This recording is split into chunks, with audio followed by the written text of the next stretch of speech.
European Racing Organization's Season 10 is well and truly coming, and with it, we're having major regulation changes. The rules have been completely changed to improve the racing, organization or stewarding process. And starting today, we'll guide you through every chapter of racing regulations to help you understand how they are going to be applied since Season 10 onwards. Today, we'll be looking at regulations regarding what we drive on, basically cars.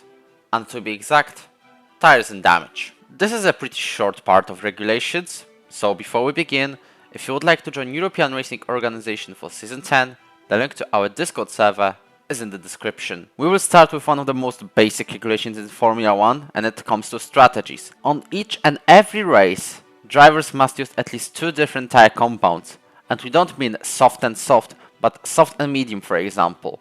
This rule is invalid, of course, if there is at least partly wet weather conditions during the race. And if someone decides to start and finish the race and do all of the race in one compound of hard tires, he's not a strategy genius, he's getting disqualified per the game system. And if it doesn't happen for whatever reason, usually a glitch, then it is applied post-race.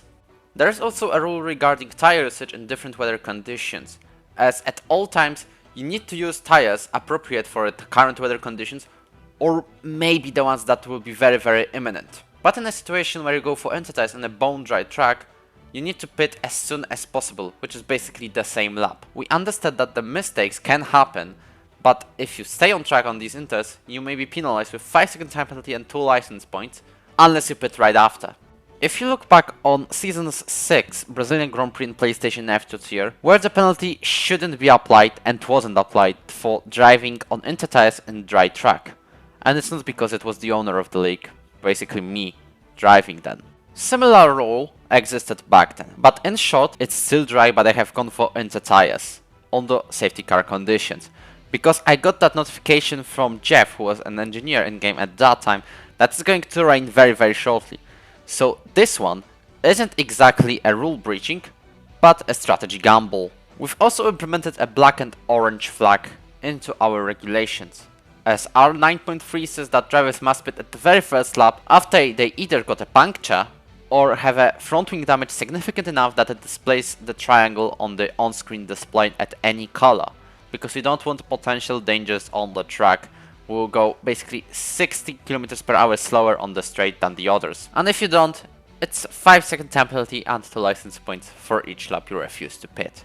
We don't care that you've got a puncture on the second last lap, still go to the pits. That's it when it comes to tires and damage regulations. In the next episode, we'll talk about race finishes, because there's some quite interesting stuff going on there. If you enjoyed, then you may as well click that like button and subscribe to the channel. And if you're interested in European Racing Organization's Season 10, the link to our Discord server is in the description.